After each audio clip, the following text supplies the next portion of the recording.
चलिए शुरू करते हैं। मुफ्ती सलमान अज़हरी साहब का बहुत ही प्यारा बयान को ज़रूर सुने और बयान को आखिर तक देखें। अभी कल ही की बात मैं अर्ज़ करूं, हमारे इलाके में एक रिक्शे वाले थे, उन्होंने आकर के सवाल किया कि हज़रत हालात बड़े ख़राब हैं, क्या टोपी पहनना दाढ़ी रखना ज़रूरी है?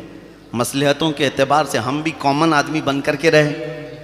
मैं उन सेकुलर लोगों को कहता हूँ जो ज़्यादा सेकुलर बनने की कोशिश करते हैं, उनका हाल क्या होता है। मैंने उनसे कहा आप डर के मारे ये कह रहे हैं कि अगर मेरी टोपी होगी दाढ़ी होगी तो कहीं मॉब लिंचिंग ना हो जाए, मर ना जाऊं। मैंने कहा आप ये लिख करके दे दें कि ये सब हटाने से दुनिया तुम्हें कभी नहीं छुएगी और इजराइल अलैहिस्सलाम कभी तुम्हारे पास नहीं आएंगे, लिख के दे सकते हो? कहा नहीं, मौत तो आनी है, मौत तो कभी भी आएगी। मैंने कहा है नादान, जब पता है मौत तो आनी है तो इश्क़ मुस्तफ़ा और सुन्नत मुस्तफ़ा में आ जाए तो क्या बड़ी बात है। कौन सी दिक्कत की बात है? जब मरना ही है तो हुजूर पाक सल्लल्लाहु ताला अलैहि वसल्लम के अखलाक लेकर के जाएं। जब दुनिया से जाने का वक्त हो तो मेरे अजीज़ों दुनिया भी जनाजा उठाने में फ़ख्र महसूस करें। आज जिन हालात से हम खौफजदा हैं, डरे हुए हैं, उन लोगों को चाहिए वो करबला की दास्तानें ज़रूर सुने, लेकिन सिर्फ रोने के लिए नहीं, अज़्म व इस्तिक़लाल को पैदा करना है, इस्तिक़ामत को पैदा करना है। अभी वो हालात इस तरह नहीं है कि आज कौन है जो तुम्हारी गर्दनों पर तलवार रख करके खड़ा है कि तुम नमाज नहीं पढ़ सकते, मस्जिद में नहीं जा सकते। इतनी हिम्मत किसी की नहीं है। तुम्हारे लिए आज़ादी है, तुमने अपने हाथों से ये सारी चीज़ें बर्बाद कर रखी हैं। मस्जिदों को तुमने खुद वीरान कर रखा है, कुरान को तुमने खुद छूना बंद कर दिया है, इस्लाम को खुद हमने अपने घरों से निकाल कर रखा है। अपनी बेटियों पर, अपनी बहुओं पर, अपनी औरतों पर हम इस्लाम को क्यों नहीं पसंद करते? जब इस्लाम जिंदाबाद का नारा लगाते हैं तो इस्लाम तो हमें हमारे घरों में भी अच्छा लगना चाहिए।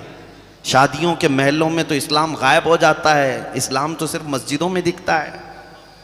तो मस्जिदों में इस्लाम को बाकी रख दिया और बाकी तुम्हारी शादियों में, वलीमों में और दूसरे तकरीबात में तो कहीं नजर नहीं आता। औरतें बेपर्दा, मर्द नाच गाने पर मसरूफ हैं। क्या ये इस्लाम है? हमने अपने हाथों से अगर इसको कमजोर करना शुरू किया तो दूसरों पर ब्लेम डाल करके क्या मतलब है?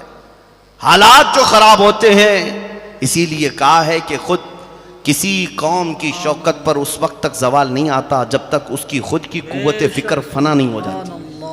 कुव्वत फिक्र और अमल पहले फना होती है जब किसी कौम की शौकत पे जवाल आता है। आपने ये अगर अज़्म कर लिया कि इन हालात में मुझे नबी पाक के अखलाक को जिंदा करना है तो एक बशारत सुन करके जाओ। नबी रहमत सल्लल्लाहु ताला अलैहि वसल्लम फरमाते हैं, मन तमस्सक बिसुन्नती इंद फसाद उम्मती फलहु अजरु मिअति शहीदिन। जो ऐसे फसाद के वक्त जहां रसूलुल्लाह की सुन्नतें खत्म करने की बात की जा रही हो, उस जमाने में अगर किसी ने मेरी एक सुन्नत को जिंदा किया, मेरे आका फरमाते हैं अल्लाह उसे 100 शहीदों का सवाब अता करेगा। नौजवानों, आज तो इस बात का आज़म करना चाहिए, इस बात का आज़म करना चाहिए कि मुझे मेरे नबी की सुन्नतों को जिंदा करके जाना है। हुजूर अकरम सल्लल्लाहु ताला अलैहि वसल्लम के अखलाक का इह्या करना है। अगर तुम नहीं हुजूर के तर्जुमान बनते तो फिर दूसरों से क्या तवक्को रखते हो? आज हुजूर अकरम सल्लल्लाहु ताला अलैहि वसल्लम तक जो उंगलियां उठ गई, उसकी वजह क्या है? हमने खुद दामन मुस्तफ़ा से इतनी दूरी इख्तियार कर ली है, इतनी दूरी इख्तियार कर ली है कि पहले के लोग सिर्फ हुजूर अकरम सल्लल्लाहु अलैहि वसल्लम के अखलाक देखना चाहते तो मुसलमानों में देख लेते, हुजूर की सुन्नतें देखना चाहते तो तुम में देख लेते। एक एग्जाम्पल मैं आपको बता दूं, तुम्हारा अमल आज भी दुनिया में इनकलाब ला सकता है। तुम्हारा अमल। और हमारी कौम किस बात के इंतजार में? आसमान से अभी मदद आ जाना चाहिए, आसमान से फरिश्ते उतर जाएं, जमीन से कोई ताकत आ जाए जो गैब से तुम्हारी मदद करे। तुम कुछ नहीं करना चाहते, तुम कुछ नहीं बदलना चाहते। आसमान से मदद कब आती है पता है? बदर के मैदान में आई जरूर 5000 फरिश्तों की मदद, लेकिन आपको पता है वो 313 सहाबा मदीने से 160 किलोमीटर तक गर्मियों की शिद्दत में बगैर चप्पल करके चल कर गए। रेत की जमीन पर आज अगर आप 2 मिनट खड़े हो जाएं, पैरों में आबले पड़ जाएंगे, पैरों के अंदर तुम्हारे छाले पड़ जाएंगे। वो रसूल पाक के सहाबा थे, बगैर किसी छत के साए के 150 किलोमीटर तक चलते रहे। वो भी रमज़ान का महीना था, 17 रमज़ानुल मुबारक की तारीख है। उन्होंने तो जिगर निकाल कर रख दिया मेरे आका के कदमों में। अंसार सहाबा हुजूर के मदीने के, हुजूर ने जब तकरीर की कि यहाँ से जो जाना चाहे वो जा सकता है, तुम्हारा क्या मशवरा है। अंसार सहाबा में से एक सहाबी खड़े होकर कहते हैं, या रसूल अल्लाह सल्लल्लाहु अलैहि वसल्लम, हम तो मदीने से चलकर बदर तक आ गए, जो 150 किलोमीटर का फासला है। यमन की राजधानी सनआ जो 1500 किलोमीटर दूर है मदीने से। वो सहाबी कहते हैं, आका अगर आप यमन के सनआ तक भी हमें इस तरह चलाएं, हम पीछे मुड़कर कभी नहीं देखेंगे, हमारे सामने अल्लाह का रसूल है। ये आज़म था उनका, ये इस्तिकामत थी। उन्होंने तो जिगर निकाल कर रख दिया था। तब अल्लाह की मदद आई, तब 5000 फरिश्ते उतरे और हम घरों में बैठ करके गाने सुनते रहे, सीरियल और टीवी देखते रहे और रोजाना ये इंतजार करते रहे अल्लाह की मदद कब आएगी। अल्लाह की मदद आएगी। तुम खुद अपने अंदर से इनकलाब पैदा करो, तुम्हारा एक अमल लोगों के अंदर इनकलाब ला सकता है। ये मेरा यकीन है, मेरा यकीन है मेरे अजीज। आज से 2 साल पहले जुनूब हिंद से लॉकडाउन का जमाना था, जब एक कुत्ता भौंक रहा था हुजूर की शान में, नबी पाक सल्लल्लाहु ताला अलैहि वसल्लम की तौहीन कर रहा था और उसकी तौहीन को कोई मुसलमान नहीं बर्दाश्त कर सकता, कोई नहीं बर्दाश्त कर सकता। जाहिर सी बात है, मेरी खुद की रात की नींदें उड़ी हुई थी। चंद नौजवान रोते हुए आए थे, कहा कि ये सुन नहीं सकते हम। कहा मेरे भी सुनने के काबिल नहीं, इससे पहले कि हम मर जाते हुजूर के लिए ऐसे अल्फाज सुन रहे हैं। फिर जज्बात थे, हमने ललकार करके उससे कहा, जितनी बातें कह रहे हो अगर ये हकीकत है तो हम डिबेट नहीं करेंगे, आओ मैदान में उतर करके देखते। मैदान में उतर करके देखते। ये वाकया आपको पता होगा, 2 साल पहले। साल गुजर गए, 2 साल गुजर गए, कुत्ते का कोई नामो निशान नहीं, खत्म हो गए। भौंकने वालों को साइड लगा दिया गया। जो भी हालात हुए, हम तो पहुंचे थे दिल्ली की जामा मस्जिद भी, जिसको ये शक था कि जाएंगे कि नहीं जाएंगे, हम तन्हा पहुंचे थे। मैं आपको बताऊं, यही लिबास है मेरा। एक चीज मैं बताऊं, हमारे जाने से पहले 1 रात पहले पूरी सिक्योरिटी लगा दी गई, किसी गेट से ये मस्जिद के अंदर ना आए। लेकिन जुमा के वक्त 12:30 बजे ऐन जुमा की अजान के बाद मैं अंदर दाखिल हुआ। मेरे आगे पीछे सारे लोगों की चेकिंग हो रही थी, मेरी कोई नहीं हुई। हम तो पहली सफ में जाकर बैठ गए थे जुमा के बाद। उसके बाद थाने वाले लेकिन मैं ये सिर्फ तजुर्बा बता रहा हूँ आपको, हुजूर के लिए अगर खड़े हो तो अल्लाह की मदद कैसे होती। 12 घंटे तक बिठाया और कुछ लोगों की तफ्तीशात हो रही थी कंटिन्यू। उन्होंने पूछा किस टाइम पे आप अंदर गए थे, कहा 12:20 पर। कहा क्या ऐसे ही लिबास पहन के गए थे, कहा आप तो वहां से सीधे यहाँ लेकर के आ रहे हैं। एक दूसरे का वो मुंह देख रहे थे। कहा हम तो ड्यूटी पर तैनात थे लेकिन हमने देखा नहीं। हम लोगों को एक दिन पहले फोटो भी भेजी गई थी और रोकने के लिए कहा भी गया था। हमने कहा आपको फोटो भी भेज दी गई, रोकने के लिए कहा गया। मैं चोरी करने तो नहीं आया था, चोरी करने तो नहीं आया था, मैं मेरे मुस्तफ़ा की इज्जत के लिए आया था। सुनो, आज तुम्हारी नजरों में बच गए होंगे या तुम्हें नजर नहीं आए होंगे, हमारा तो अकीदा ये है कयामत का मैदान भी होगा, ढूंढा ही करें सदर कयामत के सिपाही, ढूंढा ही करें सदर कयामत के सिपाही, वो किसको मिले जो तेरे दामन में छुपा हो।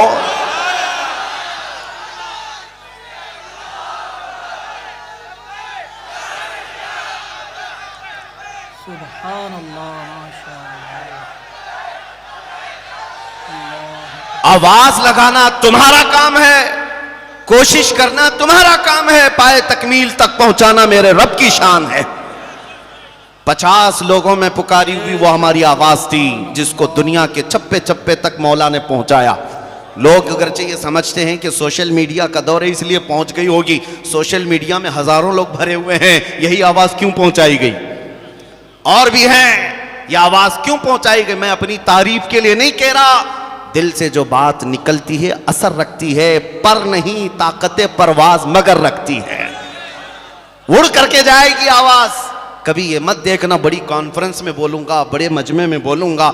हम तो 50 लोगों के मजमे में उस कुत्ते को ललकारे थे और दूसरे दिन सीधे जाकर टैग हो गया। और चुप भी गई बात, ऐसा लगने लगा कि हमने दुम पे पांव रख ही दिया, उछल कूद शुरू हो गई थी। आपको पता है, मैं ये तजुर्बा इसलिए अर्ज कर रहा हूं, कभी अपने आप को तन्हा महसूस मत करना। तुम जिस मैदान में भी हो, अल्लाह के रसूल तुम्हारे साथ है, अल्लाह रब्बुल इज्जत की शान है ये। बस फर्क सिर्फ इतना यह है कि सहम कर, डर कर कभी भी। दूसरी बात ये भी, मेरे जज्बात में बोलने का ये मतलब नहीं कि जोधपुर वाले निकल पड़े और गोली बारूद बंदूक तलवार लेकर लड़ने के लिए जाए। मेरा ये मशवरा भी कभी नहीं होता। मियाँ तलवार बंदूक गोली तो बहुत दूर की बात है, मैं तो आपको ब्लेड लेने की भी बात नहीं कर रहा।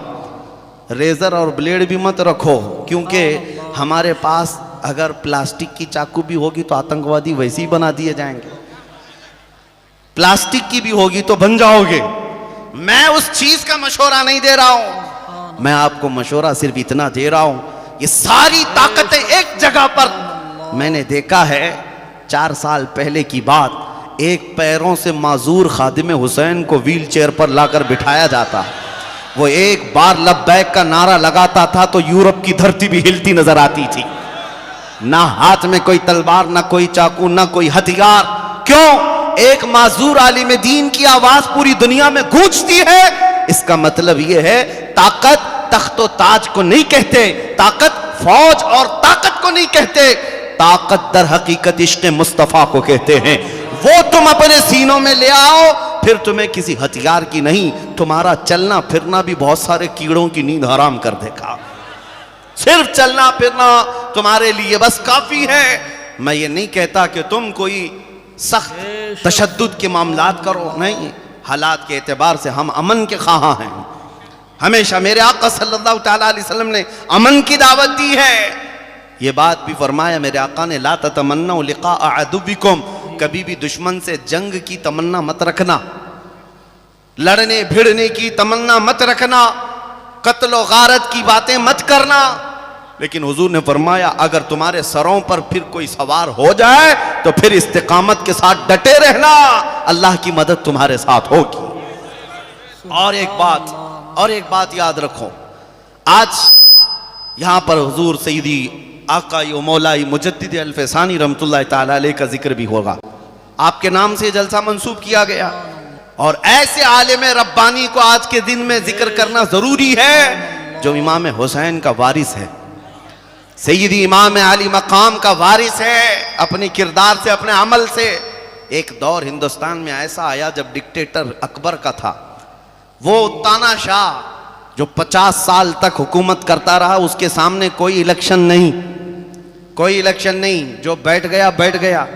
और ये इतना ही नहीं, अखंड भारत जिसकी सीमाएं अफगानिस्तान तक पहुंचती थी, ईरान तक, ये सारा मिलकर के एक हिंदुस्तान बनता, उस पर हुकूमत करने वाला अकबर, लाखों की फौज जिसके पास है।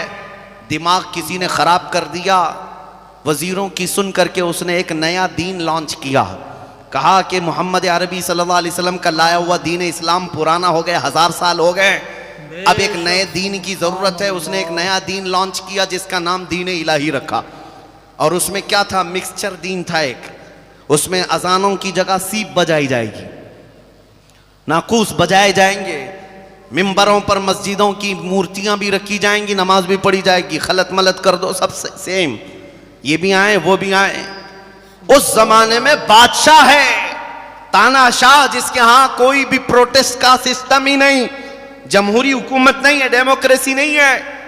उस दौर में एक आलिम रब्बानी मुजद्दिद अल-फैसानी खड़ा हुआ, अहमद फारूकी सरहिंदी रज़ी अल्लाह तआला अन्हु, और इन्होंने अपनी तकरीरों से जब लोगों को जगाना शुरू किया, हो सकता है बहुत सारे लोग डरे सहमे हुए होंगे, इतने बड़े बादशाह के खिलाफ कौन खड़ा होगा, लेकिन एक आलिम रब्बानी जिसको अल्लाह ताला दिल वसी कर देता है, वो किसी ताकत से नहीं घबराता, नहीं डरता, उसे जो अमानत सुपुर्द करना है करके जाता है, अंजाम देखा जाएगा अल्लाह की बारगाह में। जब आवाज उठाना शुरू किया तो अकबर को आकर शिकायतें की लोगों ने कि ये तो तुम्हारे दीन के खिलाफ है। पूछा क्या कहता है ये? अहमद फारूकी सरहिंदी, कहा ये कहता है दीन होगा इस रुए जमीन पर तो मोहम्मद अरबी का दीन इस्लाम होगा, दीन इस्लाम के नाम पर कोई नया दीन एक्सेप्ट नहीं किया जाएगा। बादशाह के खिलाफ बोल रहा है, बादशाह के खिलाफ तकरीरें करता है, पकड़ो और जेल में डालो। मारा तो नहीं, वहां पर फांसी तो नहीं दी, लेकिन जेल में डाल दिया गया। ग्वालियर की जेल में मुजद्दिद अल-फैसानी रहमतुल्लाह अलैह को 8 साल तक कैद रखा गया था। 8 साल तक उस आलिम रब्बानी को कैद और बंद की सोहबतें उठानी पड़ी। लेकिन जानते हो, इस जमाने में अकबर तो मर गया, बेटा जहांगीर तख्त पर फाइज हुआ। 8 साल गुजर गए तो जहांगीर के पास एक कासिद आया ग्वालियर की जेल से, कहा कि हुजूर, आपके अब्बा के ज़माने में एक मौलाना को कैद किया गया था, अहमद फारूकी सरहिंदी। कहा किस लिए? कहा वो दीन इलाही का मुखालिफ था, आपके अब्बा का लॉन्च किया हुआ नया दीन इसका मुखालिफ था, इसलिए उसको जेल में डाला गया। कहा अब क्या हुआ? सुनो नौजवानों, ग्वालियर की जेल से आने वाला कासिद कहता है गजब हो गया। 8 साल के अंदर उस जेल के अंदर इस मौलवी ने, इस आलिम ने जाकर 700 कैदियों को आलिम बना दिया है। जेल की सरजमीन है, फजर की नमाज जमात से, जोहर की नमाज जमात से, असर की नमाज जमात से नमाज होती है, कभी तफसीर कुरान, कभी हदीस रसूल, कभी फिक़ह की किताबें पढ़ाई जा रही हैं। वो जेल के अंदर जाने के बाद लगता नहीं है कैदी यहां पर रहते हैं, ऐसा लगता है गुंबद खजरा की छांव में बैठे हुए हैं। एक हकीकी गुलाम मुस्तफ़ा की जिंदगी यही होती है, वो हर जगह मुसलमान है और अपने नबी की अमानतें लेकर चलता है। तुम जहां पर भी इसे ले जाओ, मेरे मुस्तफ़ा का दामन वो साथ लेकर के चलेगा। आज मैं आपसे यही कहना चाहता हूं, तुम तो कंप्रोमाइज कर लेते हो, लोगों को देखकर तुम्हारी टोपियां छुप गई, तुम्हारी दाढ़ियां खत्म हो गई, तुम सेकुलर बनने की कोशिश करते रह गए। तुम्हें ऐसा लगा कि मैं रख लूंगा तो लोग मुझे ताना देंगे, लोग मुझे मुल्ला जी कहेंगे, लोग मुझे तकियानुसी कहेंगे, ये पुराना आदमी हो गया, मौलाना लोगों के साथ हो गया। मेरे अजीजों, इस दुनिया के ताने से डर कर तुम अपने आप को बदल लिए। तुम्हें पता है ये दुनिया जिस दिन तुम मरोगे, तुम्हारी कब्र पर 1 घंटा बैठने को भी तैयार नहीं होगी। मट्टी डाला और इधर निकल गया। उस कब्र की तन्हा रात में अगर कोई तुम्हारी कब्र में आता है तो आमिना का लाल तशरीफ लाता है, वो मोहम्मद अरबी सल्लल्लाहु ताला अलैहि वसल्लम की साथ आएगी। तुम्हें कब्र में उस रसूल का सामना करना है और फिर क़यामत के दिन भी उस रसूल के सामने हाजिर होना है। तो छोड़ो इनके तानों से, ये 4 दिन भोग तो सकते हैं, हमें जिसके सामने चेहरा दिखाना है उसका चेहरा क्यों ना अपनाए। इसलिए कि एक सुन्नी आशिक रसूल जो होता है वो मरता भी है तो खौफ से नहीं मरता, वो इश्क से मरता। इधर आंखें बंद होगी, उधर मुस्तफ़ा की जियारत होगी। लिहाजा ऐ सुन्नियों, तुम इस तरह के जो मामलात करते चले गए, लोगों से डर कर अपना दीन छुपाना, लोगों से डर कर के अपने आप को समझौते में ले आना। हम मान लेते हैं अजान भी कम कर लेंगे, नमाज भी छुप कर पढ़ लेंगे और उसके बाद कलमा भी अब जोर से नहीं पढ़ेंगे। कहां कहां तक पीछे तुमको दुनिया ढकेलती रहेगी और तुम इसी तरह पीछे चले जाओगे। एक दिन तुम्हारी अजमतों का सौदा हो जाएगा। आज जो हालात पेश आए हैं हमारी माँ और बहनों के नाम पर, ये सुल्ली ऐप, ये तमाम जो ऐप बना करके औरतों के नाम पर जो इज्जतें नीलाम की जा रही हैं, किस वजह से है? इसलिए कि इमाम गजाली ने फरमाया था, जो उम्मत अपने नबी पाक के खिलाफ गालियां सुनकर खामोश रहेगी, उस उम्मत पर ऐसा वक्त आएगा कि उनकी माँ और बहनों की इज्जतें बाजारों में नीलाम होंगी और उस वक्त ये कुछ ना कर सकेंगे, कुछ ना कर सकेंगे। ये हालात जो आ जाए उसकी वजह यही है कि तुम जिस तरह से झुकते चले गए। मैं एक सहाबी रसूल की बात बताऊं, हज़रत नुअमान रज़ी अल्लाह ताला अन्हु, ये सफ़ीर बनकर गए थे, एम्बेसडर बनकर गए थे एक बादशाह के यहाँ। एक बादशाह जो मजहब इस्लाम से ताल्लुक़ रखता नहीं है, हुजूर पाक सल्लल्लाहु ताला अलैहि वसल्लम के ये सहाबी सफ़ीर बन करके गए। बादशाह को पता चला मोहम्मद अरबी का कासिद आ रहा है, सफ़ीर आ रहा है, तो उसने रेशम का कालीन बिछा दिया उनके इस्तकबाल के लिए। तवज्जो, रेशम का कालीन बिछा दिया और उनके इस्तकबाल के लिए जो कुर्सी रखी गई थी वो सोने से कलाई की हुई थी, सोने से कलाई की हुई कुर्सी रखी गई है। जब वो सहाबी रसूल मदीने से करीब 1500 किलोमीटर दूर का सफर किया, उस वक्त कोई कम्युनिकेशन नहीं है, इंटरनेट नहीं, मोबाइल नहीं, फोन नहीं है। सहाबी तन्हा गए हैं, कासिद बनकर गए रसूलुल्लाह के। जब उस बादशाह के पास गए तो देखा रेशम का कालीन बिछा हुआ है। आपने पांव से ठुकरा दिया और कहा इस कालीन को हटाओ, मैं जमीन पर चल कर आता हूं। बादशाह के उस कालीन को ठुकरा दिया और फिर जब कुर्सी पर बैठने की बात आई, सोने से कलाई की हुई कुर्सी थी। उन्होंने देखा, उसके बाद उसको भी गिरा दिया और कहा मुझे आम जो कुर्सी होती वही दो। बादशाह ने पूछा इतना एटीट्यूड, इतना घमंड किस बात का है आपको?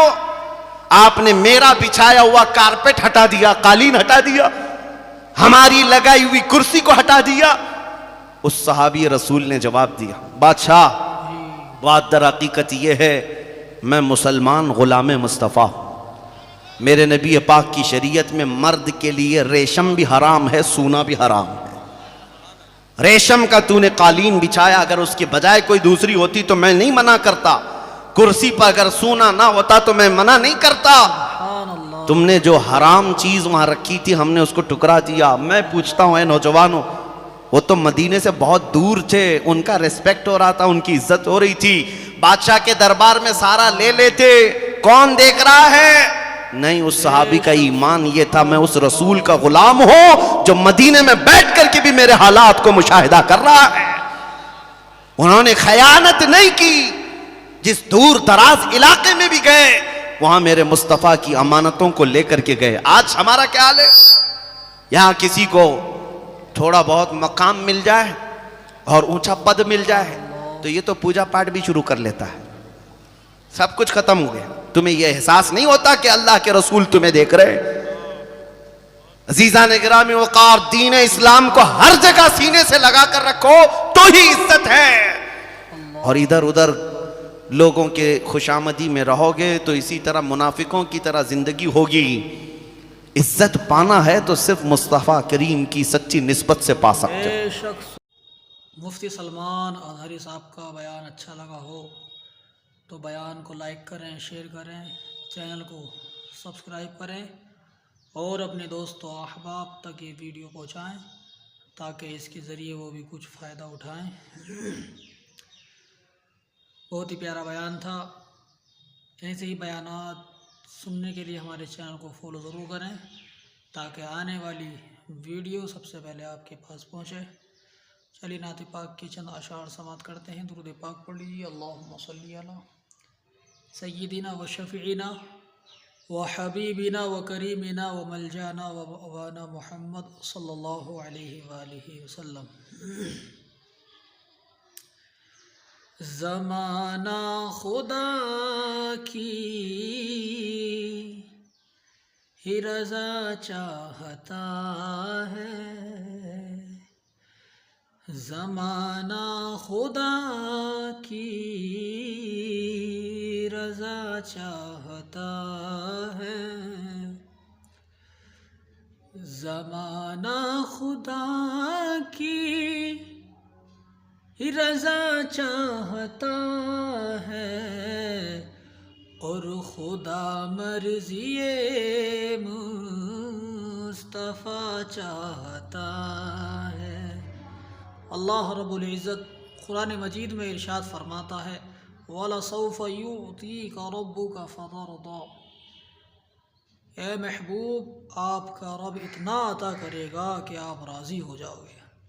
प्यारे दोस्तों, हज़रत आदम अलैहिस्सलाम से लेकर आज की तारीख़ तक हर इंसान, हर शख्स यही चाहता है अल्लाह मुझसे राज़ी हो जाए। लेकिन अल्लाह रब्बुल इज़्ज़त अपने हबीब सल्लल्लाहु अलैहि वसल्लम की